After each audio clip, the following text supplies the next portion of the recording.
कक्षा 12वीं के हमारे उन सभी विद्यार्थियों का बहुत बहुत स्वागत है जो अपना 5 मार्च को पेपर देने वाले हैं भूगोल विषय का।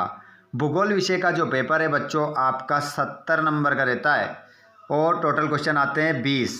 तो आप इस वीडियो को ध्यानपूर्वक देखिएगा। ज्योग्राफी का हिंदी और इंग्लिश वर्जन में फुल सॉल्यूशन यहाँ पर मैं आप लोगों को करवाने वाला हूँ। एक प्रश्न नंबर 1 से लेकर तो 20 तक कंप्लीट सॉल्यूशन हम देखेंगे। तो सभी हमारे विद्यार्थी जो भी जहाँ से भी जुड़ रहा है जल्दी से इस लाइव क्लास में आप जुड़ जाएं। और आप इस क्लास में कहाँ से जुड़े हुए हैं कमेंट बॉक्स में ज़रूर बताइएगा। कौन से ज़िले से जुड़ रहे हैं, कौन से गांव से जुड़ रहा है, आपके बाकी पेपर कैसे गए हैं ये भी आपको बताना है। तो सभी विद्यार्थी जल्दी से जुड़ जाएं। यहाँ पर बी सेट में आप लोगों को कंप्लीट सॉल्यूशन के साथ बताने वाला हूँ जो कि आप लोगों के लिए आपकी वार्षिक परीक्षा एमपी बोर्ड की हम बात कर रहे हैं। बहुत ही अच्छा पेपर आपका जाए।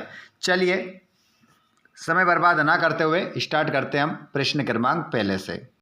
एक भी क्वेश्चन हम छोड़ेंगे नहीं, संपूर्ण क्वेश्चन पेपर आपको बताएंगे। और ये लास्ट में नक्शा भी आपका रहेगा। नक्शा आता है इसमें भूगोल में, कक्षा 12वीं की हम बात कर रहे हैं। तो आइए सभी विद्यार्थी जल्दी से क्लास में जुड़ जाइएगा और क्लास को एक बार अपने दोस्तों को शेयर कर दें क्योंकि हम स्टार्ट कर रहे हैं पहले पेपर से। तो संपूर्ण सॉल्यूशन 1 से लेकर आपको पूरा 20 तक मिलेगा और A to Z प्रश्नों के आंसर यहाँ पर हम लगाने वाले हैं। तो यहाँ पर आप सभी जुड़ेंगे क्लास में और यहाँ पर देखेंगे अपने पेपर के आंसर सॉल्यूशन। बिल्कुल वही पेपर यहाँ पर आपको बताने वाला हूँ जो बिल्कुल आपके पेपर में आता है, उसी पैटर्न पर। चलिए तो यहाँ पर हम देखेंगे पहले क्वेश्चन से सही विकल्प चुनकर लिखिए। मानव भूगोल की कल्याणपरक अथवा मानवतावादी विचारधारा का संबंध मुख्यतः लोगों के किस प्रकार के विभिन्न पक्षों से था। तो यहाँ पर आपका जो आंसर होगा वो होगा सामाजिक कल्याण। निम्नलिखित में से कौन सा एक विरल जनसंख्या वाला क्षेत्र है। तो हिमालय के पर्वतीय भाग। निम्न में से कौन सा एक प्राचीन जीवन निर्वाह व्यवसाय है। जलवासी पशुचारण। निम्नलिखित में से कौन सी भारत में किशोरों के संबंध में समाज के समक्ष एक चुनौती है। तो शारीरिक और मानसिक अपंगता। उसके बाद में यहाँ पर देखिएगा अगला क्वेश्चन। निम्नलिखित में से कौन से पत्तन को भारी मात्रा में पेट्रोलियम उत्पादों एवं उर्वरकों को ग्रहण करने के लिए बनाया गया है। तो कांडला पत्तन। अगला क्वेश्चन, निम्नलिखित में से कौन सा एक वायु प्रदूषण का स्रोत है। तो नाभिकीय ऊर्जा संयंत्र। इंग्लिश मीडियम वाले बच्चे सेम टू आंसर लगा लेंगे, सेम टू सेम यही आपके आंसर होंगे जो हिंदी मीडियम में बताए हैं। उसके बाद क्वेश्चन देखेंगे आप अगला, रिक्त स्थान देख लीजिए। रिक्त स्थान भी हमें सही भरना है। यहाँ पर देखिएगा उपागम का संबंध प्रो अमतर्य से है। कल्याण, इसमें आएगा कल्याण लिखा है। कल्याण ग्रामीण विपणन केंद्र का पोषण करता है। निकटवर्ती बस्तियों का पोषण करते हैं। अनुसूचित भाषाओं में हिंदी बोलने वालों का प्रतिशत सर्वाधिक है।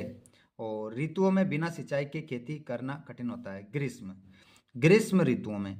अगला, जूट का प्रयोग मोटे वस्त्र बनाने में किया जाता है। तो जूट का जो प्रयोग होता है वो मोटे वस्त्र बनाने में किया जाता है। भारतीय राष्ट्रीय महामार्ग प्राधिकरण जिसे हम बोलते हैं NHAI का प्रचलन में हुआ 1995 में हुआ। उसके बाद आप देखेंगे अगला क्वेश्चन अपना, क्वेश्चन क्रमांक है 3 जिसमें सत्यापत्य लिखना है। जर्मन भूगोलवेत्ता राज्य देश का वर्णन जीवित जीव के रूप में करते हैं। तो इसका आंसर आपका सत्य हो जाएगा। जननांगीय संक्रमण सिद्धांत की प्रथम अवस्था में उच्च प्रजननशीलता व उच्च मदर्यता होती है। तो इसमें भी आपका आंसर सत्य हो जाएगा। राष्ट्रीय महामार्ग संख्या 7 वाराणसी को कोलकाता से जोड़ता है। तो ये भी आपका आंसर सत्य होगा। भारत की पहली संपूर्ण जनगणना 1872 ईस्वी में हुई थी। तो ये आंसर आपका सत्य है। उसके बाद भारत उत्तम किस्म की अरेबिका कॉफी का उत्पादन करता है। तो ये आंसर सत्य हो जाएगा। और पर्वतीय क्षेत्र विकास कार्यक्रमों को 5वीं पंचवर्षीय योजना में प्रारंभ किया गया, तो ये भी आपका सत्य होगा। ट्रू फॉल्स हमारे इंग्लिश मीडियम वाले बच्चे देख लेंगे अपने, ट्रू फॉल्स आपके भी हैं ये, ठीक है, आप लगा सकते हैं इनके आंसर हिंदी मीडियम के हिसाब से।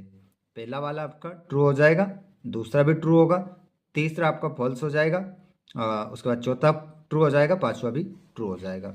चलिए यहाँ पर हम देखते हैं जोड़ी। जोड़ी यहाँ पर हम देखते हैं तो कृषि आधारित उद्योग रबड़, रसायन आधारित उद्योग कृषि कृत्रिम रेशे, डब्बा वाला मुंबई, भारत का सर्वाधिक जनसंख्या वाला राज्य उत्तर प्रदेश, और भारत का न्यूनतम जनसंख्या वृद्धि दर वाला राज्य, तो इसमें आपका आंसर हो जाएगा केरल। इंग्लिश मीडियम वाले बच्चे सेम जोड़ी मिलाएंगे। उसके बाद में एक शब्द एक वाक्य में उत्तर भी देना है यहाँ पर। चलो बता देते हैं। उत्प्रवास क्या है? देखिए, प्रवासी जो एक स्थान से बाहर चले जाते हैं उसे उत्प्रवास कहते हैं। मानव विकास के सबसे पुराने उपागम का नाम लिखिए। आई उपागम, आई उपागम हो जाएगा। फ्रांस वासियों द्वारा पश्चिमी अफ्रीका में लगाए गए पौधों का नाम लिखिए, बताइए। तो यहाँ पर आप सभी इस प्रश्न का आंसर कमेंट बॉक्स में बताएंगे। बताइए इस प्रश्न का आंसर क्या होगा। देखता हूँ सबसे पहले इसका जवाब कौन देता है। फ्रांस वासियों द्वारा पश्चिमी अफ्रीका में लगाए जाने वाले पौधे का नाम क्या है? कमेंट बिना देखे आपको आंसर बताना है कि इसका आंसर क्या होगा, ताकि पता चल सके कि आपकी तैयारी किस प्रकार की है, कैसी आपकी तैयारी चल रही है। राजस्थान में वर्षा जल संग्रहण ढांचे को स्थानीय किस नाम से जाना जाता है? ढांचे को स्थानीय किस नाम से जाना जाता है? तो कुंड एवं टैंक, कुंड एवं टैंक के नाम से जाना जाता है। और भारतीय राष्ट्रीय जल नीति किस वर्ष लागू की गई? बताइए। तो 2002 में लागू की गई है। इंग्लिश मीडियम वाले बच्चे अपने यहाँ पर क्वेश्चन देख लेंगे। चलिए अब क्वेश्चन नंबर अगला।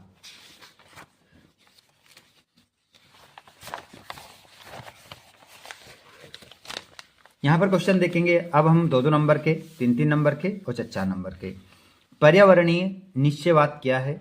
मानव भूगोल की प्रकृति लिखिए। जनसंख्या की प्राकृतिक वृद्धि क्या है? तो यहाँ पर क्वेश्चन का स्क्रीनशॉट ले ले, क्योंकि जो हमारे आंसर रहेंगे उनके साथ भी क्वेश्चन में बताने वाला हूँ, तो वैसे डबल समय लगेगा और कोई मतलब नहीं होगा, समय बर्बाद होगा वैसे ही। तो इन क्वेश्चनों का आप स्क्रीनशॉट ले लें। भारत में जनसंख्या वृद्धि की प्रावस्था खा की कोई 2 विशेषताएं लिखिए। तो यहाँ पर पूरा देखने वाले हैं हम, A to Z आंसर हम देखेंगे यहाँ पर। भारत में लेगुन और पश्च जल के कोई 2 उपयोग लिखिए। जल संभर प्रबंधन क्या है? देख सकते हैं, सभी क्वेश्चन देख लीजिए आप अच्छे से, देख लिए। चलिए आगे देख लेते हैं। ये रहा क्वेश्चन नंबर 19वां,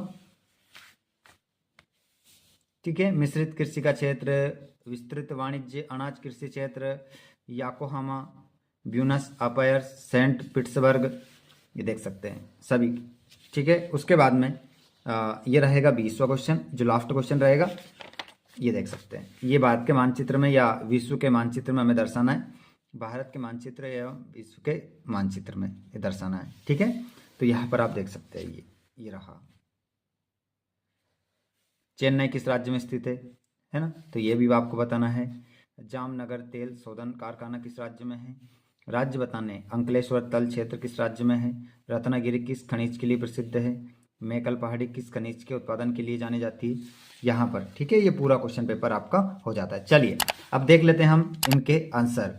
उससे पहले एक बार क्लास को शेयर करें, जल्दी से अपने दोस्तों को शेयर करें, क्योंकि आंसर मैं अभी लेकर आने वाला हूँ इसी वीडियो में।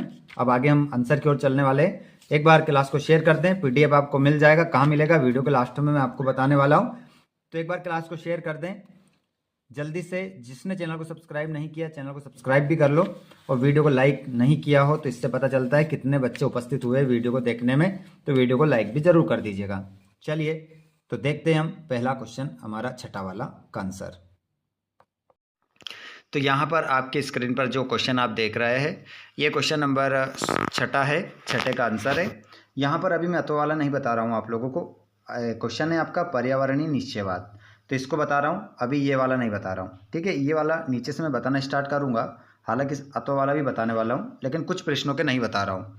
तो यहाँ पर बताइएगा, इन प्रश्नों के उत्तर आपको स्क्रीनशॉट दूंगा मैं। कहाँ पर? टेलीग्राम या व्हाट्सएप ग्रुप पर। देखिए, पर्यावरण निश्चयवाद। पर्यावरणीय निश्चयवाद एक सिद्धांत है जिसके अनुसार मानव जीवन, उसकी गतिविधि, संस्कृति और समाज का मुख्य रूप से उसके भौतिक पर्यावरण द्वारा निर्धारित होता है। इस सिद्धांत के समर्थकों का मानना है कि पर्यावरण मानव संस्कृति और व्यक्तिगत निर्णयों के स्वरूप को निर्धारित करता है। जनसंख्या की प्राकृतिक वृद्धि, इसका आंसर ये नहीं दे रहा हूँ ऋणात्मक वृद्धि, केवल प्राकृतिक वृद्धि वाला दे रहा हूँ। तो जनसंख्या की प्राकृतिक वृद्धि का अर्थ है किसी क्षेत्र में एक निश्चित समय अवधि के दौरान जन्म दर और मृत्यु दर के बीच का अंतर। यदि जन्म दर मृत्यु दर से अधिक होती है तो प्राकृतिक वृद्धि धनात्मक होती है। अगला क्वेश्चन है आधारभूत आवश्यकता उपागम। तो ये सशक्तिकरण वाला आंसर यहाँ मैं बताऊंगा, अथवा में सशक्तिकरण वाला था। तो देखिए, आधारभूत सशक्तिकरण का अर्थ व्यक्तियों, विशेषकर वंचित समूहों में निर्णय लेने की क्षमता और शक्ति को बढ़ाना। ये उन्हें अपने जीवन को नियंत्रित करने और समाज में समान भागीदारी सुनिश्चित करने में मदद करता है।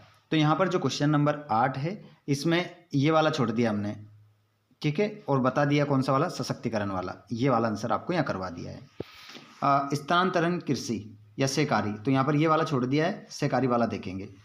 तो सहकारी कृषि एक ऐसी प्रणाली है जिसमें किसान अपने संसाधनों को स्वेच्छा से एक सहकारी समिति के तहत साझा करते हैं। इसका उद्देश्य बड़े पैमाने पर खेती के लाभों को प्राप्त करना और लागत को कम करना है।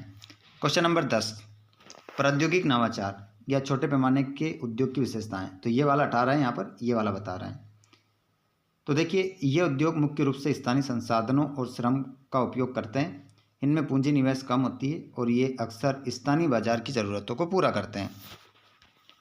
भारत में जनसंख्या वृद्धि की प्रावस्था, तो यहाँ पर हम व्यावसायिक संगठन वाला देखेंगे। ये वाला 18 है, यहाँ पर ये वाला बता रहे हैं आपको, अथवा वाला। भारत की जनसंख्या के व्यावसायिक संगठन का अर्थ विभिन्न आर्थिक क्षेत्रों में कार्यरत कुल कामकाजी आबादी का अनुपात या वितरण है। 12वां क्वेश्चन, भारत में पल्ली बस्तियाँ या मध्यकालीन नगरों की विशेषताएं। तो यहाँ पर पल्ली बस्ती, ये वाला क्वेश्चन हम देखेंगे। तो ये बस्तियाँ भौतिक रूप से अलग अलग इकाइयों में बटी होती है, लेकिन उनका एक सामान्य नाम होता है। ये अक्सर उपजाऊ जलोढ़ में मैदानों में पाई जाती है और सामाजिक जातीय कारकों से प्रभावित होती है। क्वेश्चन नंबर 13, लेगुन और पश्च जल के उपयोग, जल संभर प्रबंधन। तो यहाँ पर कुछ क्वेश्चन मैं अथवा वाले भी बता दूंगा, नीचे अथवा लिखा रहेगा। तो यहाँ पर लेगुन और पश्च जल के उपयोग, बाद में लेगुन और पश्च जल के 2 उपयोग लिख रहे हैं यहाँ पर। ये रहा मछली पालन, पहला पॉइंट, मछली पालन। इन खारे पानी के जलाशयों का उपयोग मछली पालन के लिए किया जाता है। सिंचाई, चावल की कुछ निश्चित किस्मों और नारियल जैसी फसलों की सिंचाई में इनका उपयोग होता है। परिवहन, केरल के बैकवाटर स्थानीय नाव परिवहन के लिए उपयुक्त है। इसका तो वाला भी 13वें का तो वाला भी देखेंगे। जल संभर प्रबंधन, देखिए इसका आंसर जल संभर प्रबंधन का अर्थ है सतही जल और भूजल संसाधनों का कुशल प्रबंधन और संरक्षण। इसमें बहते जल को रोकना, जल संचयन और जल वृत्तों को फिर से भरना शामिल है। इसका उद्देश्य पानी के भंडारण और पुनर्भरण के माध्यम से जल संसाधनों की उपलब्धता को बढ़ाना है। 14, बाजार के लिए सब्जी खेती एवं उद्यान कृषि, डेयरी कृषि।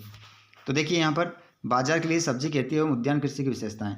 बाजार के लिए सब्जी खेती और उद्यान कृषि की 3 विशेषताएं बता रहे हैं यहाँ पर। छोटा खेत, खेत कैसे होते हैं छोटे। कृषि कार्य छोटे खेतों पर गहन रूप से किया जाता है। श्रम प्रधान, इसमें अधिक श्रम और पूंजी की आवश्यकता होती है।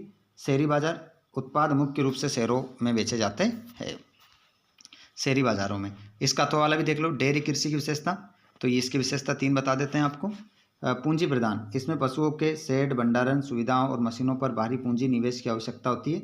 श्रम प्रदान, पशुओं को चराने, दूध निकालने आदि के लिए गहन श्रम की आवश्यकता होती है। शहरी बाजार, डेयरी उत्पाद मुख्य रूप से पास के शहरी और औद्योगिक केंद्रों में बेचे जाते हैं। 15वां क्वेश्चन, उत्तरी अटलांटिक समुद्री मार्ग। उत्तरी अटलांटिक समुद्री मार्ग की विशेषताएं, तो यहाँ पर है व्यस्तता मार्ग। ये विश्व का सबसे व्यस्ततम व्यापारिक समुद्री मार्ग है। 2 औद्योगिक क्षेत्र, उत्तर पूर्वी संयुक्त राज्य अमेरिका और उत्तर पश्चिमी यूरोप के अत्यधिक औद्योगिक क्षेत्रों को जोड़ता है। बंदरगाहों की संख्या, ये मार्ग पर विश्व में सबसे उन्नत और बड़े बंदरगाह स्थित है। उसके बाद अथवा वाला भी देख लो इसका। भूमध्य सागर और हिंद महासागर समुद्री मार्ग की विशेषताएं, तो इसकी विशेषताएं ये सुएज नहर, यह मार्ग सुएज नहर से होकर गुजरता है, जिसमें दूरी काफ़ी कम हो जाती है, कम दूरी। ये यूरोप को हिंद महासागर के देशों से सीधे जोड़ता है, जिससे केप ऑफ गुड होप मार्ग की तुलना में समय और दूरी की बचत होती है। व्यापारिक महत्व, ये मार्ग भूमध्य सागरीय देशों, पूर्व मध्य और एशिया के बीच महत्वपूर्ण मार्ग की सुविधा प्रदान करता है। उसके बाद में ये रहा 16वां, भारत में नगरीय जनसंख्या का वितरण, बाद में जनसंख्या वृद्धि की प्रवस्था। तो यहाँ पर हम देख लेते हैं बाद में नगरीय जनसंख्या का वितरण। बाद में नगरीय जनसंख्या का वितरण, तो असमान वितरण, भारत में नगरीय जनसंख्या का वितरण अत्यंत असमान है और उच्च सांद्रता, अधिकांश नगरीय जनसंख्या महाराष्ट्र, उत्तर प्रदेश, तमिलनाडु, पश्चिम बंगाल और आंध्र प्रदेश जैसे राज्यों में केंद्रित है। कम सांद्रता, तो हिमालयी राज्यों और पूर्वोत्तर भारत में नगरीय जनसंख्या का प्रतिशत काफ़ी कम है, अथवा वाला। बाद में जनसंख्या वृद्धि की प्रवस्था। बाद में जनसंख्या वृद्धि की प्रस्ताव। समय अवधि, ये अवधि लगभग 1951 से 1881 तक थी। तेज वृद्धि से अवधि में जनसंख्या वृद्धि की दर बहुत अधिक थी, जिसे जनसंख्या विस्फोट की अवधि भी कहा जाता है। कारण, मृत्यु दर में तेजी से गिरावट आई, जबकि जन्म दर उच्च बनी रही, जिससे उच्च प्राकृतिक वृद्धि दर हुई। उसके बाद जैव ऊर्जा की उपयोगिता, पर्वतीय क्षेत्र विकास कार्यक्रम, जैव ऊर्जा की उपयोगिता। जैव ऊर्जा की उपयोगिता के बारे में देख लीजिए यहाँ पर। नवीकरणीय स्रोत, ये ऊर्जा का एक नवीकरणीय स्रोत है जो पर्यावरण के अनुकूल है। उसके बाद हम देखते हैं यहाँ पर स्थानीय उपलब्धता, ये स्थानीय स्तर पर उपलब्ध होते हैं, जिससे परिवहन लागत कम होती है। अपशिष्ट प्रबंधन, ये कृषि और अन्य अपशिष्टों के प्रबंधन में मदद करती है, उन्हें उपयोगी ऊर्जा में बदल देती है। अथवा वाला देख लेते हैं, पर्वतीय क्षेत्र का विकास कार्यक्रम। तो देखिए ये रहा उद्देश्य, इस कार्यक्रम का उद्देश्य पर्वतीय क्षेत्रों में रहने वाले लोगों को जीवन स्तर में सुधार करना और इन क्षेत्रों का सतत विकास सुनिश्चित करना है। फोकस, इसमें कृषि, बागवानी, पशुपालन, पर्यटन और बुनियादी ढांचे के विकास पर ध्यान केंद्रित किया जाता है। पर्यावरण संरक्षण, ये कार्यक्रम पारिस्थितिक संतुलन बनाए रखने और पर्यावरण संरक्षण को भी महत्व देता है। 18वां, भारत की प्रमुख खनिज पट्टियाँ, भारत में गेहूं उत्पादन की दशाएं और वितरण। तो पट्टियाँ देख लीजिए, खनिज पट्टियाँ। उत्तरी पूर्वी पठार पेटी, ये पेटी छोटा नागपुर पठार और उड़ीसा पठार को कवर करती है, जो कोयला, लोहा, मैग्नीज और अभ्रक जैसी खनिजों में समृद्ध है। मध्य पेटी, ये छत्तीसगढ़, मध्य प्रदेश, आंध्र प्रदेश और महाराष्ट्र के कुछ हिस्सों में फैली हुई है, जिसमें मैग्नीज, बॉक्साइट, कोयला और चूना पत्थर पाया जाता है। दक्षिण पेटी, ये कर्नाटक, तमिलनाडु और केरल में है, जहाँ लो अयस्क बॉक्साइट के कुछ हद तक कोयला मिलता है। पश्चिमी पेटी, ये गुजरात और राजस्थान के कुछ हिस्सों को कवर करती है, जिसमें पेट्रोलियम, नमक और कुछ गैर धात्विक खनिज है। अथवा वाला देख लीजिए इसका, भारत में गेहूं उत्पादन की दशाएं और वितरण। तो देखिए सबसे पहले दशाएं देखिए, गेहूं एक रबी की फसल है, जिसे ठंडी जलवायु और मध्यम वर्षा की आवश्यकता होती है। दोमट मिट्टी इसके लिए आदर्श है। वितरण, भारत में गेहूं का उत्पादन मुख्य रूप से उत्तरी मैदानों में केंद्रित है। उत्तर प्रदेश, पंजाब, हरियाणा, मध्य प्रदेश और राजस्थान प्रमुख उत्पादक राज्य हैं। उत्पादन, पंजाब और हरियाणा में प्रति हेक्टेयर उपज बहुत अधिक है, जबकि उत्तर प्रदेश कुल उत्पादन में अग्रणी है। तो ये पूरा पेपर हो जाता है कंप्लीट। 2 क्वेश्चन तो नक्शे वाले थे, 19वां और 20वां। तो नक्शा उसमें करना था 19 और 20 में, तो नक्शा तो आप बना ही लेंगे। और अगर आपसे नक्शा नहीं बनता है तो आप कमेंट बॉक्स में ज़रूर बताएं कि नक्शा भी हमसे नहीं बनता है, तो हम आपको बताएंगे। ठीक है, तो जल्दी से एक बार इस क्लास को आप शेयर कर दें। PDF चाहिए तो आप हमारे टेलीग्राम ग्रुप, आप हमारे व्हाट्सएप ग्रुप पर हमसे कनेक्ट हो जाएं। वहाँ पर आपको बाकी जो प्रश्न हैं वो भी हम आपको प्रोवाइड करवाते हैं, और सब कुछ स्टडी संबंधित मटेरियल सब कुछ हम आपको वहाँ प्रोवाइड करवाते हैं। व्हाट्सएप ग्रुप, अगर टेलीग्राम से आप नहीं जुड़ पाते हैं तो आप हमें फेसबुक पेज या इंस्टाग्राम पर कमेंट करके पूछ सकते हैं। वहाँ पर हम आपको बताएंगे कि किस प्रकार से आप हमसे ऐड हो सकते हैं। वहाँ पर बातचीत डायरेक्ट आप हमसे कर सकते हैं वहाँ पर। तो वीडियो अच्छा लगा तो वीडियो को लाइक कर देना, अपने दोस्तों के साथ शेयर कर देना, और चैनल को सब्सक्राइब करें ताकि आने वाली वीडियो का नोटिफिकेशन आपको मिल सके। धन्यवाद, थैंक्स फॉर वॉचिंग।